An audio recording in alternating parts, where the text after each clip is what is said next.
Coming up in this Fincast, almost every store carries a bleeding heart Tetra, but have you ever seen a flameback bleeding heart? We'll learn more coming up in this Fincast.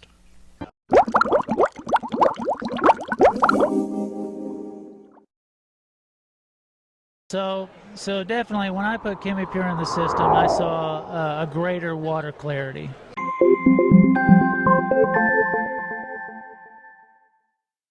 Hi everybody, John here with another Fincast at the Global Pet Expo in Orlando, Florida. I'm in the aquatic lounge and behind me are all kinds of fish. They're being showcased here to retailers and wholesalers all around the country. Most of these are Florida-based fish growers, but there's one fish over there in particular that's drawing a lot of attention. It's just a little Tetra. It's a bleeding heart Tetra, but it has a different characteristic because it's got a bright red back, so there's a lot more color on this fish, and it's called the flameback bleeding heart Tetra. Yeah, I was very happy to be able to bring these to the show, and this is the flameback bleeding heart. And this is a really, really beautiful wild-caught strain, and this is from Peru. So unlike your standard bleeding heart, which is still a beautiful animal, this is going to have almost this magenta stripe on the back of them. It does take some time to develop. So if you do see them in the store, snag them up, get them settled in, and they will reward you. They're difficult to source. So this is not a fish that, is easily to come by, and I'd say they're not in large volume numbers. They're a little bit more on the expensive side as far as Tetras go, but still well within the range of very affordable.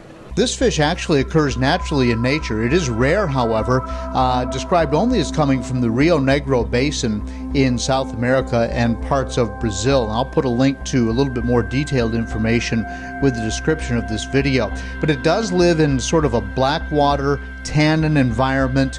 It likes plants, it likes driftwood.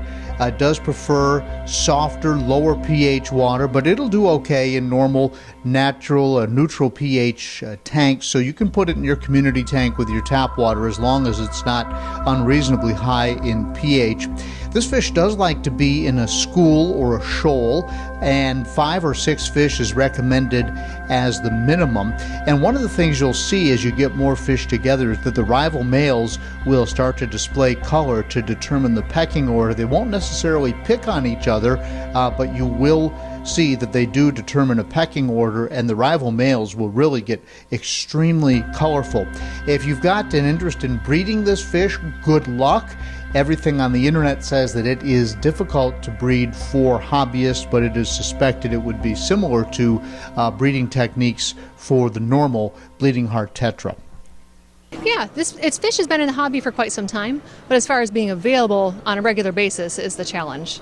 So as we have better sources, as we have better sustainable collection, I think this fish is going to be able to be much more readily available as we see it in the years to come.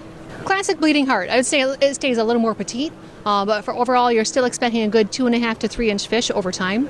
A good long life, 5 to 7 years is pretty solid for this fish.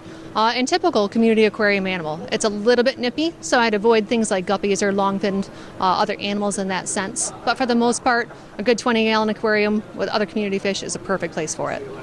Thanks again to Shelby Bush from Segrist Farms for giving us sort of a walking tour of the flameback bleeding heart Tetra. I've Googled around quite a lot. There's not a whole lot of information online about the bleeding heart. I actually looked at several videos, and there's some kind of blurry ones out there, but I hope this is a video that will help you get a better look at this fish and decide if maybe it's something that you want in your aquarium, or maybe you've got it in your aquarium and you were looking for the information that we shared. Good luck. Let me know in the comments down below what you think of this fish. Also, let me know if you have this fish, if you've kept it, if you have any experience with it, how it does in different water parameters and so forth, and share that with everybody. I'm sure that that'll be very helpful.